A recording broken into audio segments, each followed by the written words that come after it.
নমস্কার, আমি অর্ণব। আচ্ছা বলুন তো, আমাদের সকলের প্রিয় কথা সাহিত্যিক অর্থাৎ শ্রী শরৎচন্দ্র চট্টোপাধ্যায়ের কথা বলতেই সবার প্রথমে কি মনে পড়ে? একটা সবুজ রংমাখা বাংলার গ্রাম, আর সেখানে অনেকগুলো মানুষ, তাদের সকালের বিকেলের জীবনগুলো, তাদের ওঠা বসা, ভালো লাগা, খারাপ লাগা, কি তাই না? মানুষের জীবনের দুপুরের ভাত, বিকেলের বাগানে ফোটা সন্ধ্যামালতী ফুল, এগুলোও যে আস্তে আস্তে গল্প, উনি না থাকলে কে বলে দিত বলুন তো? আজ চলুন তাঁর লেখা তেমনই একটি খুব সত্যি গল্প শুনে নেই। কারোর কাছে দুঃখের গল্প, কারোর কাছে মহা সুখের। শুরু হচ্ছে বেঙ্গলি ক্লাসিক্স বাই অর্ণবের আজকের নিবেদন, শরৎচন্দ্র চট্টোপাধ্যায় রচিত অভাগীর স্বর্গ।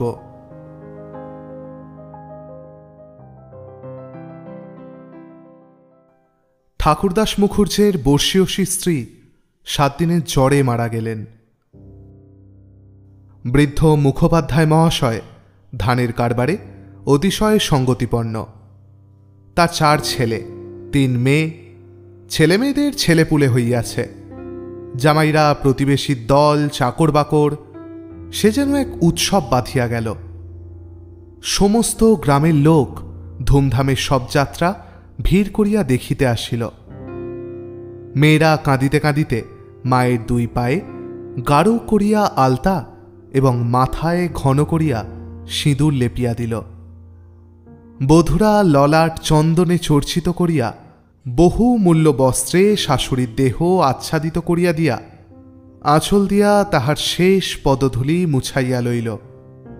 পুষ্পে, পত্রে, গন্ধে, মাল্যে, কলরবে মনে হইল না এ কোনো শোকের ব্যাপার।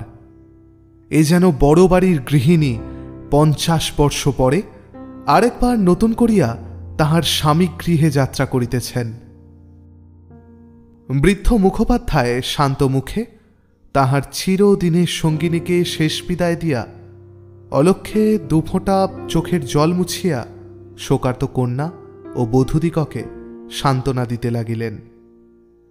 প্রবল হরিধ্বনিতে প্রভাত আকাশ আলোড়িত করিয়া সমস্ত গ্রাম সঙ্গে সঙ্গে চলিল।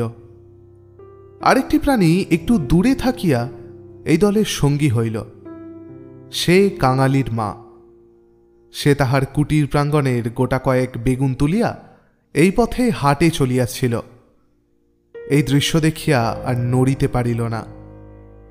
রহিল তাহার হাটে যাওয়া, রহিল তাহার আঁচলে বাঁধা বেগুন।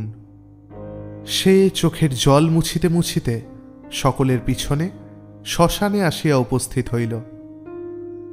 গ্রামের একান্তে গরুর নদীর তীরে শ্মশান। সেখানে পূর্বাহ্নেই কাঠের ভাঁড়, চন্দনের টুকরো, ঘৃত, মধু, ধূপ, ধূনা প্রভৃতি উপকরণ সঞ্চিত হইয়াছিল। কাঙালির মা ছোট জাত, দুলের মেয়ে বলিয়া কাছে যাইতে সাহস পাইল না। তফাতে একটা উঁচু ঢিবির মধ্যে দাঁড়াইয়া সমস্ত অন্ত্যেষ্টিক্রিয়ার প্রথম হইতে শেষ পর্যন্ত উৎসুক আগ্রহে চোখ মেলিয়া দেখিতে লাগিল।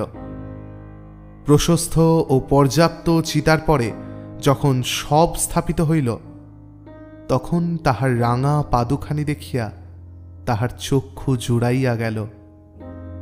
ইচ্ছা হইল ছুটিয়া গিয়া এক বিন্দু আলতা মুছাইয়া লইয়া মাথায় দেয়। বহু কণ্ঠের হরিধ্বনির সহিত পুত্রহস্তের মন্ত্রপুত অগ্নি যখন সংযোজিত হইল, তখন তাহার চোখ দিয়া ঝরঝর করিয়া জল পড়িতে লাগিল। মনে মনে বারংবার বলিতে লাগিল, ভাগ্যমানী মা, তুমি স্বর্গে যাচ্ছ, আমাকেও আশীর্বাদ করে যাও, আমিও যেন এমনি করে কাঙালির হাতের আগুনটুকু পাই। ছেলের হাতের আগুন, সে তো সোজা কথা নয়। স্বামী, পুত্র, কন্যা, নাতি, নাতনি, দাস, দাসী, পরিজন, সমস্ত সংসার উজ্জ্বল রাখিয়া এই যে স্বর্গারোহণ দেখিয়া তাহার বুক ফুলিয়া ফুলিয়া উঠিতে লাগিল। এ সৌভাগ্যের সে যেন আর ইয়ত্তা করিতে পারিল না। সদ্য প্রজ্বলিত চিতার অজস্র ধোঁয়া নীল রঙের ছায়া ফেলিয়া ঘুরিয়া ঘুরিয়া আকাশে উঠিতেছিল। কাঙালির মা ইহারি মধ্যে ছোট্ট একখানি রথের চেহারা যেন স্পষ্ট দেখিতে পাইল। গায়ে তাহার কতই না ছবি আঁকা, চূড়ায় তাহার কতই না লতাপাতা ছড়ানো। ভেতরে কে যেন বসিয়া আছে। মুখ তাহার চেনা যায় না, কিন্তু সিথায় তাহার সিঁদুরের রেখা, পদতল দুটি আলতায় রাঙানো। ঊর্ধ্ব দৃষ্টে চাহিয়া কাঙালির মায়ের দুই চোখে অশ্রুর ধারা বহিতেছিল। এমন সময় একটি বছর 14-15 ছেলে তাহার আঁচলে টান দিয়া কহিল, হেথায় তুই দাঁড়িয়ে আছিস কেন মা? ভাত রাঁধবি নে? মা চমকিয়া ফিরিয়া চাহিয়া কহিল, হ্যাঁ, রাঁধবক্ষণ। হঠাৎ ওপরে অঙ্গুলি নির্দেশ করিয়া ব্যগ্রস্বরে কহিল, দেখ দেখ বাবা, বামুন মা ওই রথে চড়ে স্বর্গে যাচ্ছে। ছেলে বিস্ময়ে মুখ তুলিয়া কহিল, কই? ক্ষণকাল নিরীক্ষণ করিয়া শেষে বলিল, তুই খেপেছিস?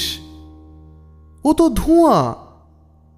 রাগ করিয়া কহিল, বেলা দুপুর বাজে, আমার খিদে পায় না বুঝি? এবং সঙ্গে সঙ্গে মায়ের চোখে জল লক্ষ্য করিয়া বলিল, বামুনের গিন্নি মরেছে, তুই কেন কেঁদে পড়িস মা? কাঙালির মার এতক্ষণে হুঁশ হইল। পরের জন্য শ্মশানে দাঁড়াইয়া এইভাবে অশ্রুপাত করায় সে মনে মনে লজ্জা পাইল। এমনকি ছেলের অকল্যাণের আশঙ্কায় মুহূর্তে চোখ মুছিয়া ফেলিয়া একটুখানি হাসিবার চেষ্টা করিয়া বলিল, কাঁদব কিসের জন্য? চোখে ধোঁ লেগেছে বই তো নয়। হ্যাঁ, ধোঁ লেগেছে বই তো না, তুই কাঁদতেছিলি। মা আর প্রতিবাদ করিল না। ছেলের হাত ধরিয়া ঘাটে নামিয়া নিজেও স্নান করিল, কাঙালিকেও স্নান করাইয়া ঘরে ফিরিল। শ্মশান সৎকারের শেষটুকু দেখা আর তার ভাগ্যে ঘটিল না। সন্তানের নামকরণকালে পিতামাতার মূঢ়তায় বিধাতা পুরুষ অন্তরিক্ষে থাকিয়া অধিকাংশ সময়ে শুধু হাস্য করিয়াই ক্ষান্ত হন না, তীব্র প্রতিবাদ করেন। তাই তাহাদের সমস্ত জীবনটা তাহাদের নিজের নামগুলাই যেন আমরণ ভ্যাংচাইয়া চলিতে থাকে। কাঙালির মার জীবনের ইতিহাস ছোট, কিন্তু সেই ছোট্ট কাঙালি জীবনটুকু বিধাতার এই পরিহাসের দায় হইতে অব্যাহতি লাভ করিয়াছিল। তাহাকে জন্ম দিয়া মা মরিয়াছিল। বাপ রাগ করিয়া নাম দিল অভাগী। মা নাই, বাপ নদীতে মাছ ধরিয়া বেড়ায়, তাহার না আছে দিন না আছে রাত। তবু যে কি করিয়া ক্ষুদ্র অভাগী একদিন কাঙালির মা হইতে বাঁচিয়া রহিল, সে এক বিস্ময়ের বস্তু। যাহার সহিত বিবাহ হইল তাহার নাম রসিক বাঘ। বাঘের অন্য বাঘিনী ছিল। ইহাকে লইয়া সে গ্রামান্তরে উঠিয়া গেল। অভাগী তাহার অভাগ্য ও শিশুপুত্র কাঙালিকে লইয়া গ্রামেই পড়িয়া রহিল। তাহার সেই কাঙালি বড় হইয়া আজ 15 পা দিয়েছে। সবেমাত্র বেতের কাজ শিখিতে আরম্ভ করিয়াছে। অভাগীর আশা হইয়াছে আরও বছরখানেক তাহার অভাগ্যের সহিত যুঝিতে পারিলে দুঃখ ঘুচিবে। এই দুঃখ যে কি, যিনি দেখিয়াছেন তিনি ছাড়া আর কেহ জানেন না। কাঙালি পুকুর হইতে আঁচাইয়া আসিয়া দেখিল তাহার পাতের ভুক্তাবশেষ মা একটা মাটির পাত্রে ঢাকিয়া রাখিতেছে। আশ্চর্য হইয়া জিজ্ঞাসা করিল, তুই খেলি নে মা? বেলা গড়িয়ে গেছে বাবা, এখন আর খিদে নেই। ছেলে বিশ্বাস করিল না, বলিল, না, খিদে নেই বই কি, কই দেখি তোর হাঁড়ি। এই ছলনায় বহুদিন কাঙালির মা কাঙালিকে ফাঁকি দিয়া আসিয়াছে। সে হাঁড়ি দেখিয়া তবে ছাড়িল।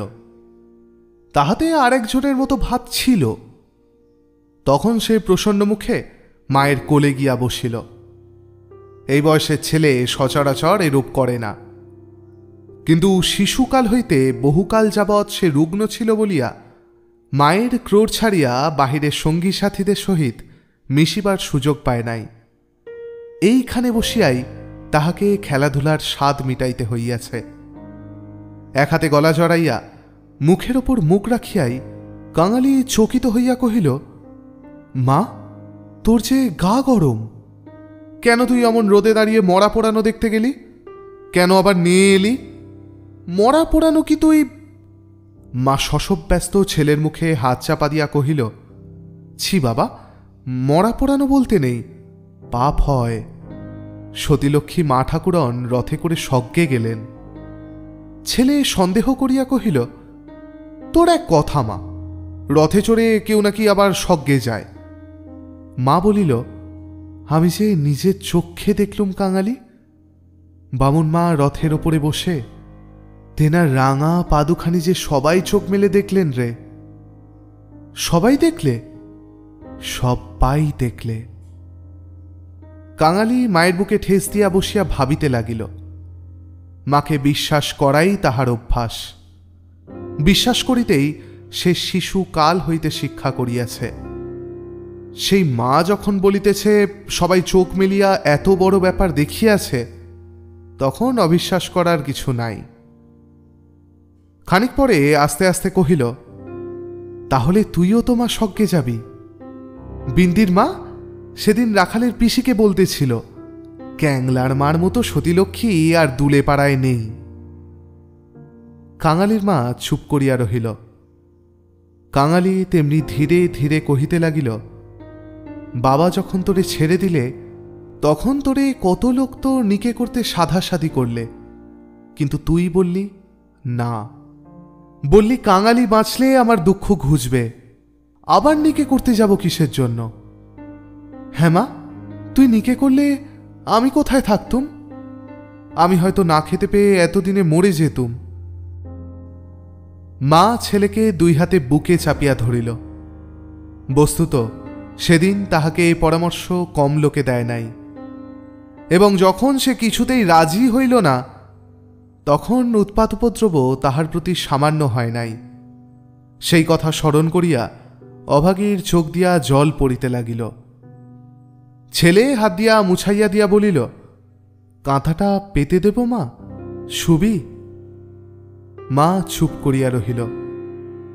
কাঙালি মাদুর পাতিয়া কাঁথা পাতিল।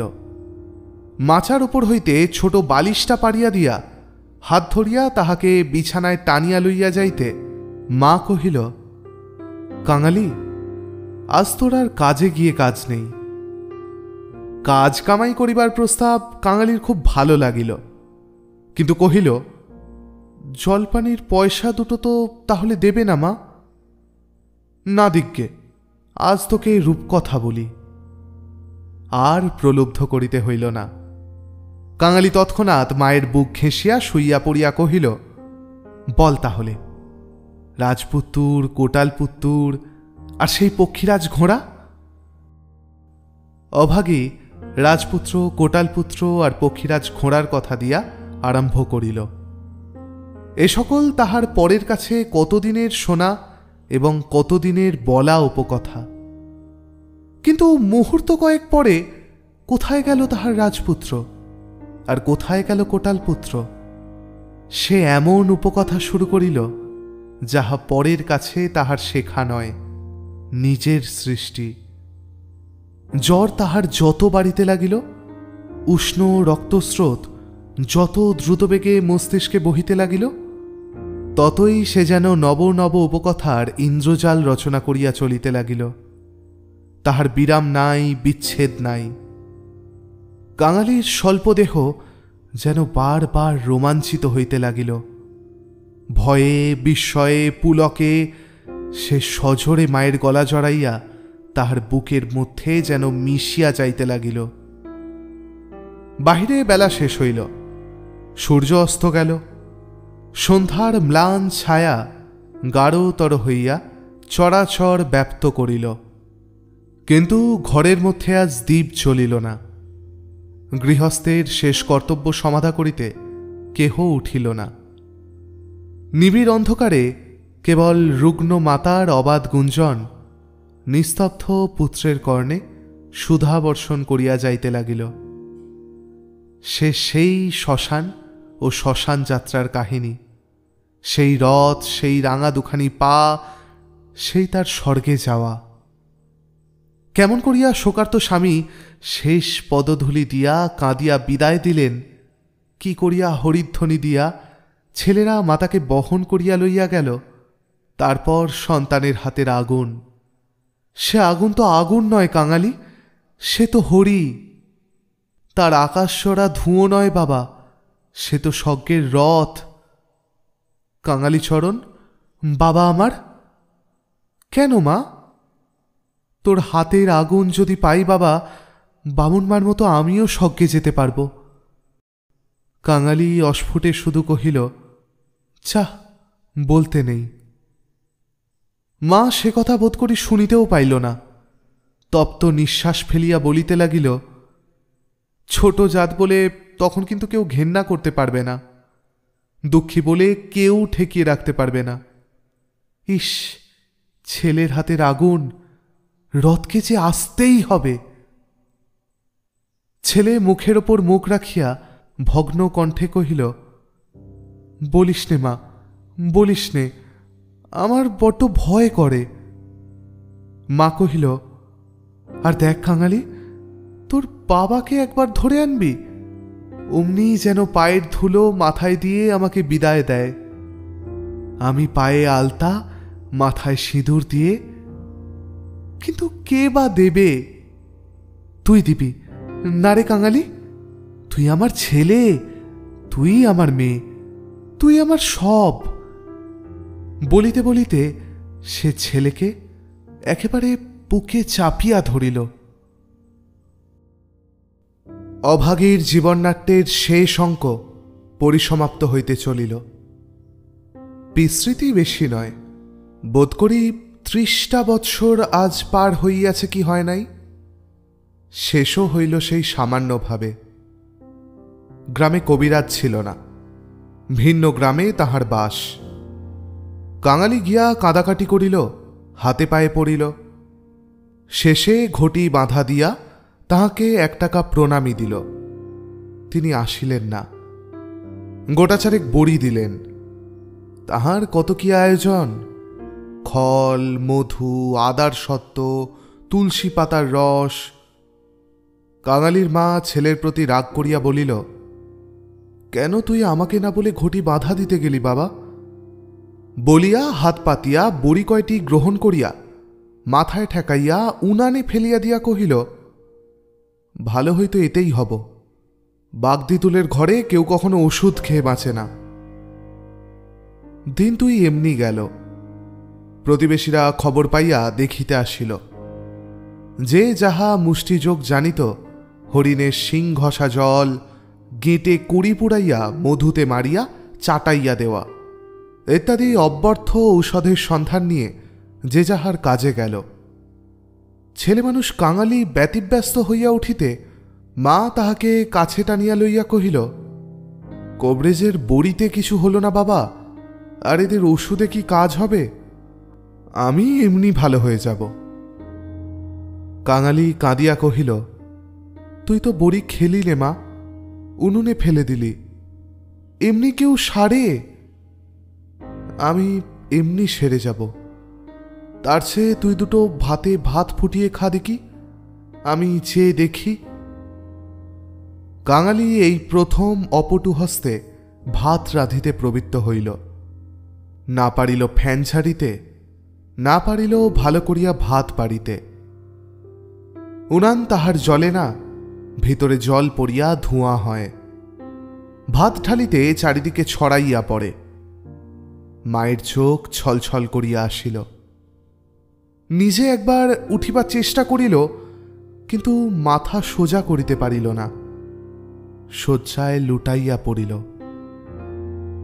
খাওয়া শেষ হয়ে গেলে ছেলেকে কাছে লইয়া কি করিয়া কি করিতে হয় বিধিমতে উপদেশ দিতে গিয়া তাহার ক্ষীণ কণ্ঠ থামিয়া গেল। চোখ দিয়া কেবল অবিরল ধারে জল পড়িতে লাগিল। গ্রামে ঈশ্বরনাপিত নারী দেখিতে জানিত। পরদিন সকালে সে হাত দেখিয়া তাহারই সম্মুখে মুখ গম্ভীর করিল, দীর্ঘ নিঃশ্বাস ফেলিল, এবং শেষে মাথা নাড়িয়া উঠিয়া গেল। কাঙালির মা ইহার অর্থ বুঝিল, কিন্তু তাহার ভয় হইল না। সকলে উঠে গেলে সে ছেলেকে কহিল, এইবার একবার তাকে ডেকে আনতে পারিস বাবা। কাকে মা? ওই যে ও গায়ে যে উঠে গেছে। কাঙালি বুঝিল, কহিল, বাবাকে? অভাগী চুপ করিয়া রহিল। কাঙালি বলিল, সে আসিবে কেন মা? অভাগীর নিজেরই যথেষ্ট সন্দেহ ছিল, তথাপি আস্তে আস্তে কহিল, গিয়ে বলবি মা শুধু তোমার পায়ের একটু ধুলো চায়।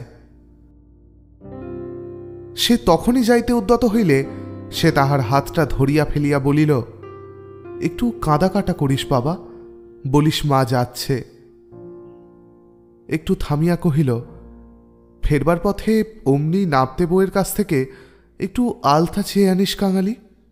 আমার নাম করলেই সে দেবে। আমাকে বড় ভালোবাসে। ভালো তাহাকে অনেকেই বাসিত। জ্বর হওয়া অবধি মায়ের মুখে সে এই কয়টা জিনিসের কথা এতবার এত রকম করিয়া শুনিয়াছে যে সেইখান হইতে কাঁদিতে কাঁদিতে যাত্রা করিল। পরদিন রসিকদুলে সময় মতো যখন আসিয়া উপস্থিত হইল, তখন অভাগীর আর বড় জ্ঞান নাই। মুখের পরে মরণের ছায়া পড়িয়াছে। চোখের দৃষ্টি এ সংসারের কাজ সারিয়া কোন অজানা দেশে চলিয়া গেছে। কাঙালি কাঁদিয়া কহিল, মাগো, বাবা এসেছে, পায়ের ধুলো নেবে যে। মা হয়তো বুঝিল, আবার হয়তো বুঝিল না। হয়তোবা তাহার গভীর সঞ্চিত বাসনা সংস্কারের মতো তাহার আচ্ছন্ন চেতনায় ঘা দিল। এই মৃত্যু পথযাত্রী তাহার অবশ বাহুখানি শয্যার বাহিরে বাড়াইয়া হাত পাতিল। রসিক হতবুদ্ধির মতো দাঁড়াইয়া রহিল। পৃথিবীতে তাহার পায়ের ধুলার প্রয়োজন আছে? ইহাও কেহ নাকি চাহিতে পারে, তাহা তাহার কল্পনারও অতীত। বিন্দির পিসি দাঁড়াইয়াছিল। সে কহিল, দাও না বাবা, দাও একটু পায়ের ধুলো। রসিক অগ্রসর হইয়া আসিল। জীবনে যে স্ত্রীকে সে ভালোবাসা দেয় নাই, অসন বসন দেয় নাই, কোনো খোঁজ খবর করে নাই, মরণকালে তাহাকে সে শুধু একটু পায়ের ধুলো দিতে গিয়া কাঁদিয়া ফেলিল। রাখালের মা বলিল, এমন সতীলক্ষ্মী বামুন কায়েতের ঘরে না জন্মে আমাদের দুলের ঘরে জন্মালো কেন? এইবার ওর একটু গতি করে দাও বাবা, ক্যাংলার হাতের আগুনের লোভে ও যেন প্রাণটা দিলে।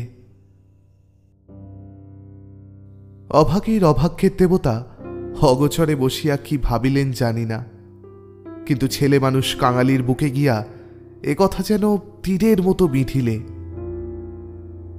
সেদিন দিনের বেলাটা কাটিল, প্রথম রাত্রিটাও কাটিল, কিন্তু প্রভাতের জন্য কাঙালির মা আর অপেক্ষা করিতে পারিল না। কি জানি এত ছোট জাতির জন্যেও স্বর্গে রথের ব্যবস্থা আছে কিনা, কিংবা অন্ধকারে পায়ে হাঁটিয়াই তাহাদের রওনা হতে হয়।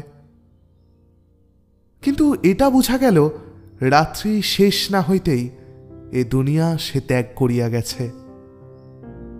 কুটির প্রাঙ্গণে একটা বেলগাছ, একটা কুড়ুল চাহিয়া আনিয়া রসিক তাহাতে ঘা দিয়াছে কি দেয় নাই, জমিদারের দারোয়ান কোথা হইতে ছুটিয়া আসিয়া তাহার গালে সশব্দে একটা চর কষাইয়া দিল। কুড়ুল কাড়িয়া লইয়া কহিল, সালা, এ কি তোর বাপের গাছ আছে যে কাটতে এসেছিস? রসিক গালে হাত বুলাইতে লাগিল। কাঙালি কাঁদো কাঁদো হইয়া বলিল, বাহ, এ যে আমার মায়ের হাতে পোতা গাছ দারোয়ানজি, বাবাকে খামোখা তুমি মারলে কেন? হিন্দুস্থানি দারোয়ান তাহাকেও অস্ত্রাপ্য গালি দিয়া মারিতে গেল, কিন্তু সে নাকি তাহার জননীর মৃতদেহ স্পর্শ করিয়া বসিয়াছিল, তাই অশৌচের ভয়ে তাহার গায়ে হাত দিল না। হাঁকাহাঁকিতে একটা ভিড় জমিয়া উঠিল। কেহই অস্বীকার করিল না যে বিনা অনুমতিতে রসিকের গাছ কাটিতে যাওয়া ভালো হয় নাই। তাহারাই আবার দারোয়ানজির হাতে পায়ে পড়িতে লাগিল। তিনি অনুগ্রহ করিয়া যেন একটা হুকুম দেন, কারণ অসুখের সময় যে কেহ দেখিতে আসিয়াছে কাঙালির মা তাহারই হাতে ধরিয়া তাহার শেষ অভিলাষ ব্যক্ত করিয়া গেছে। দারোয়ান ভুলিবার পাত্র নহে। সে হাত মুখ নাড়িয়া জানাইল এ সকল চালাকি তাহার কাছে খাটিবে না। জমিদার স্থানীয় লোক নহেন, গ্রামে তাহার একটা কাছারি আছে। গোমস্তা অধর রায় তাহার কর্তা। লোকগুলা যখন হিন্দুস্তানিটার কাছে ব্যর্থ অনুনয় বিনয় করিতে লাগিল, কাঙালি ঊর্ধ্বশ্বাসে দৌড়িয়া একেবারে কাছারি বাড়িতে আসিয়া উপস্থিত হইল। সে লোকের মুখে মুখে শুনিয়াছিল পিয়াদারা ঘুষ লয়। তাহার নিশ্চয়ই বিশ্বাস হইল অত বড় অসঙ্গত অত্যাচারের কথা যদি কর্তার গোচর করিতে পারে তো ইহার প্রতিবিধান না হইয়াই পারে না। হায় রে অনভিজ্ঞ! বাংলাদেশের জমিদার ও তার কর্মচারীকে সে চিনিত না। সদ্য মাতৃহীন বালক শোকে ও উত্তেজনায় উদ্ভ্রান্ত হইয়া একেবারে ওপরে উঠিয়া আসিয়াছিল। অধর রায় সেইমাত্র সান্ধানিক ও যৎসামান্য জলযোগান্তে বাহিরে আসিয়াছিলেন। বিস্মিত ও ক্রুদ্ধ হইয়া কহিলেন, কে রে? আমি কাঙালি। দারোয়ানজি আমার বাবাকে মেরেছে। বেশ করেছে, হারামজাদা খাজনা দেয়নি বুঝি? কাঙালি কহিল, না বাবু মশাই, বাবা গাছ কাটিতেছিল, আমার মা মরেছে। বলিতে বলিতে সে আর কান্না চাপিতে পারিল না। সকালবেলায় এই কান্নাকাটিতে অধর অত্যন্ত বিরক্ত হইলেন। ছোড়াটা মরা ছুঁইয়া আসিয়াছে, কি জানি এখানকার কিছু ছুঁইয়া ফেলিল কিনা। ধমক দিয়া বলিলেন, মা মরেছে তো যা, নিচে নেবে দাঁড়া। ওরে কে আছিস রে? এখানে একটু গোবর জল ছড়িয়ে দে। কি জাতের ছেলে তুই? কাঙালি সভয়ে প্রাঙ্গণে নামিয়া দাঁড়াইয়া কহিল, আমরা দুলে। অধর কহিলেন, দুলে? দুলের মরার কাঠ কি হবে শুনি? কাঙালি কহিল, মাঝে আমাকে আগুন দিতে বলে গেছে। তুমি জিজ্ঞেস করো না বাবু মশাই, মাঝে সবাইকে বলে গেছে, সকলে শুনেছে যে। মায়ের কথা বলিতে গিয়া তাহার অনুক্ষণের সমস্ত অনুরোধ উপরোধ মুহূর্তে স্মরণ হইয়া কণ্ঠ যেন তাহার কান্নায় ফাটিয়া পড়িতে চাহিল। অধর কহিল, মাকে পুরবি তো গাছের দাম 5টা টাকা আনগে, পারবি? কাঙালি জানিত তাহা অসম্ভব। তাহার উত্তরীয় কিনিবার মূল্যস্বরূপ তাহার ভাত খাইবার পিতলের কাঁসিটি বিন্দি পিসি 1 টাকায় বাঁধা দিতে গিয়েছে সে চোখে দেখিয়া আসিয়াছে। সে ঘাড় নাড়িল, বলিল না। অধর মুখখানা অত্যন্ত বিকৃত করিয়া কহিলেন, না তো মাকে নদীর চড়ায় পুঁতে ফেলগে যা। কার বাবার কাছে তোর বাপ কুড়ুল ঠেকাতে যায়? পাজি হতভাগা নচ্ছাড়। কাঙালি বলিল, সে যে আমাদের উঠোনের গাছ বাবু মশাই, সে যে আমার মায়ের হাতে পোঁতা গাছ। হাতে পোঁতা গাছ? পারে বেড়াকে গলা ধাক্কা দিয়ে বের করে দে তো। পাড়ে আসিয়া গলা ধাক্কা দিল এবং এমন কথা উচ্চারণ করিল যাহা কেবল জমিদারের কর্মচারীরাই পারে। কাঙালি ধুলা ছাড়িয়া উঠিয়া দাঁড়াইল, তারপরে ধীরে ধীরে বাহির হইয়া গেল। কেন যে সে মার খাইল, কি তাহার অপরাধ, ছেলেটা ভাবিয়াই পাইল না। গোমস্তার নির্বিকার চিত্তে দাগ পর্যন্ত পড়িল না। পড়িলে এ চাকরি তাহার জুটিত না। কহিলেন, পরেশ, দেখ তো হে বেটার খাজনা বাকি পড়েছে কিনা। থাকে তো জালটাল কিছু একটা যেন কেড়ে এনে রেখে দেয়, হারামজাদা পালাতে পারে। মুখুজ্জে বাড়িতে শ্রাদ্ধের দিন, মাঝে কেবল 1টা দিন মাত্র বাকি। সমারোহের আয়োজন গৃহিণীর উপযুক্ত করিয়াই হইয়াছে। বৃদ্ধ ঠাকুরদাস নিজে তত্ত্বাবধান করিয়া ফিরিতেছিলেন। কাঙালি আসিয়া তাহার সম্মুখে দাঁড়াইল, কহিল, ঠাকুরমশাই, আমার মা মারা গেছে। তুই কে? কি চাস তুই? আমি কাঙালি, মা বলে গেছে তেনাকে আগুন দিতে। তা দিকে জানা। কাছারির ব্যাপারটা ইতিমধ্যেই মুখে মুখে প্রচারিত হইয়া পড়িয়াছিল। একজন কহিল, ও বোধহয় একটা গাছ চায়। এই বলিয়া সে ঘটনাটা প্রকাশ করিয়া কহিল। মুখুজ্জে বিস্মিত ও বিরক্ত হইয়া কহিল, শোনো আবদার, আমারই কত কাঠ দরকার, কাল বাদে পরশু কাজ, যা যা, এখানে কিছু হবে না। এই বলিয়া অন্যত্র প্রস্থান করিলেন। ভট্টাচার্য মহাশয় অদূরে বসিয়া ফর্দ করিতেছিলেন। তিনি বলিলেন, তোদের যেতে কে আবার কবে পোড়ায় রে? যা, মুখে একটু নুড়ো জেলে দিয়ে নদীর চড়ায় মাটি দিকে যা। মুখোপাধ্যায় মহাশয়ের বড় ছেলে ব্যস্ত সমস্তভাবে এই পথে কোথায় যাইতেছিলেন। তিনি কান খাড়া করিয়া একটু শুনিয়া কহিলেন, দেখছেন ভট্টাচার্য মশাই, সব বেটারাই এখন বামুন গায়েত হতে চায়। বলিয়া কাজের ঝোঁকে আর কোথায় চলিয়া গেলেন। খাঙালি আর প্রার্থনা করিল না। এই ঘণ্টা দুয়েকের অভিজ্ঞতায় সংসারে সে যেন একেবারে বুড়া হইয়া গিয়াছিল। নিঃশব্দে ধীরে ধীরে তাহার মরা মায়ের কাছে গিয়া উপস্থিত হইল। নদীর চরে গর্ত খুঁড়িয়া অভাগীকে শোয়ানো হইল। রাখালের মা কাঙালির হাতে একটা খড়ের আঁটি জ্বালিয়া দিয়া তাহারই হাত ধরিয়া মায়ের মুখে স্পর্শ করাইয়া ফেলিয়া দিল। তারপর সকলে মিলিয়া মাটি চাপা দিয়া কাঙালির মায়ের শেষ চিহ্ন বিলুপ্ত করিয়া দিল। সবাই সকল কাজে ব্যস্ত। শুধু সেই পোড়া খড়ের আঁটি হইতে যে অল্প ধোঁয়াটুকু ঘুরিয়া ঘুরিয়া আকাশে উঠিতেছিল, তাহারই প্রতি পলকহীন চক্ষু পাতিয়া কাঙালি ঊর্ধ্ব দৃষ্টে স্তব্ধ হইয়া চাহিয়া রহিল।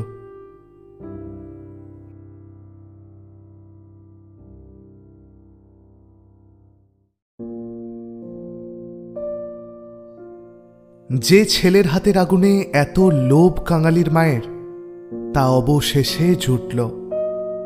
হোক না যেমন তেমন করে, নাই বা জুটুক চিতার কাঠ, আগুন তো আগুনই।